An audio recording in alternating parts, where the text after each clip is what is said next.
Right guys, we're going to be looking at our first technique, going from our solid yellow belt to our white and orange belt.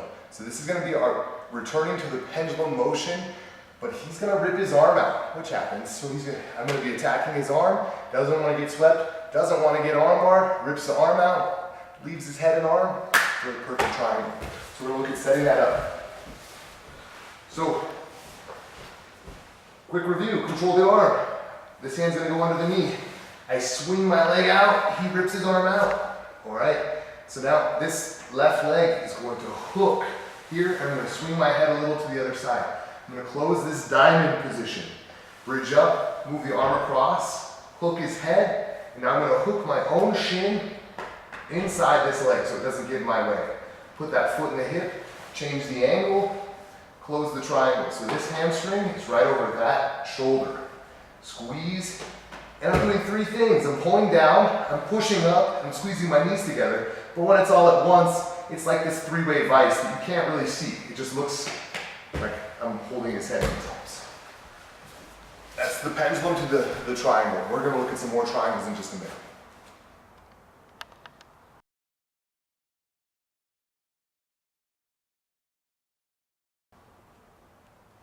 Right guys, so now we're going to be looking at the push triangle, and this is one of the easiest ways to set the triangle, and it doesn't look like it should work, but it works pretty well. So we're going to look at closed guard. If he's got a gi on, which most of the time in jiu-jitsu they do, I'm going to control the back of the lapel right here. No gi. I'm going to hook here, right on the back of his neck, so I make like a little meat hook out of my hand. Either way works fine. Now, I want him on the end of my arm. If I'm pulling him down, there's nowhere to push his arm. So you guys see that? So I can't move this arm out of the way. But here, I can push the arm here. As I push, my leg is going to come out. So I'm going to push, my leg comes out, and then I'm going to shoot my hips up. It's going to go here. I have this diamond position. I'm going to move his arm across. I'm going to crunch him in, hook the head, hook the shin, foot and hip, change the angle, close the triangle, and then finish. One more time. Let's look at this leg here. So I'm holding the back of the head, I'm holding the wrist here. A lot of times people will start to reach that elbow back and try to push down on your own leg here and try to open up your guard this way. This is an easy, they're doing it for me. So say he pushes here, easy, he did it for me. Hook the head, hook the shin, change the angle, close that triangle, and finish. That's setup, guys. Even if you have to say it in your head while you're doing the test, that's fine. I just want it in your head. That's all I care about. Guys.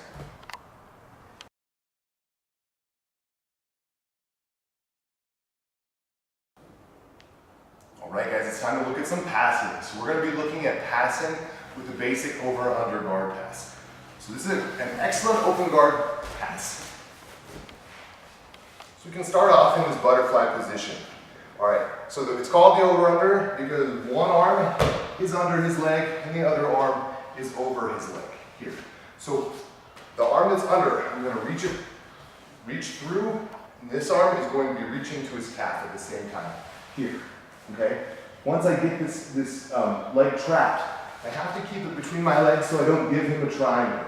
I'm going to bring my hips right over his knee, walk around, and then dip my shoulder down, and then move to side control. I will hold this position with my hands on the back of the knees here and my shoulder on his belly until he's done trying to stop me, which doesn't take very long. That shoulder rides right in the diaphragm. You can't get a good breath while I'm passing. So I'm going to dive through here, hop my hips up, heavy, walk around, pull that leg, and then move into side control when he stops fighting.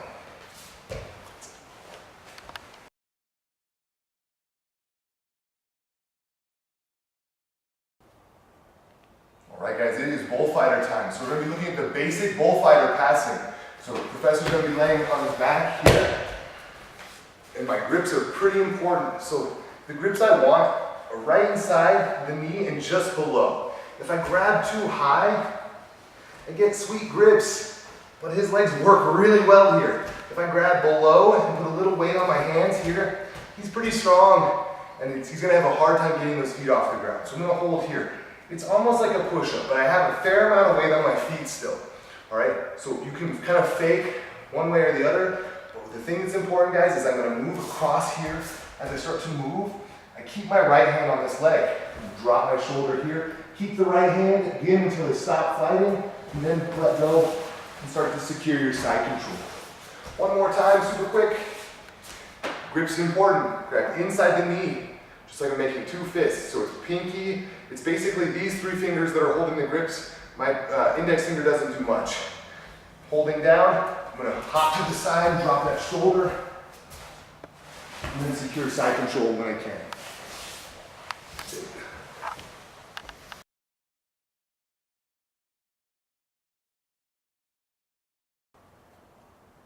All right, guys, we just learned how to pass the guard. Now we're going to be looking at how to advance from that side control position.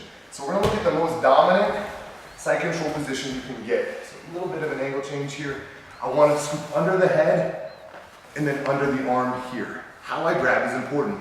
If I grab my hands together, if he's big and bridges hard, my hands get stuck right under his back. Then we're just going to trade positions, okay?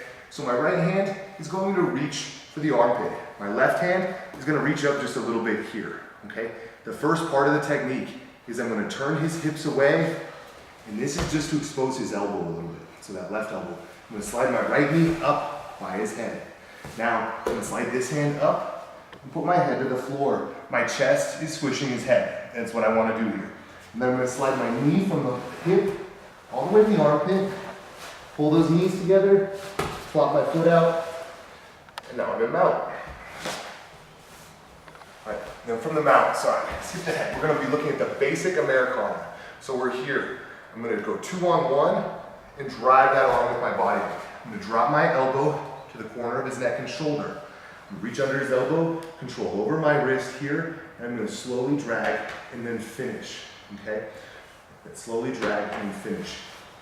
So you can see what I'm doing with his arm. He's not very flexible, neither am I in this position, but I'm going to be pulling his hand down and elevating that elbow, and just keep going that direction, just like that. That's what puts the pressure on the elbow and the shoulder.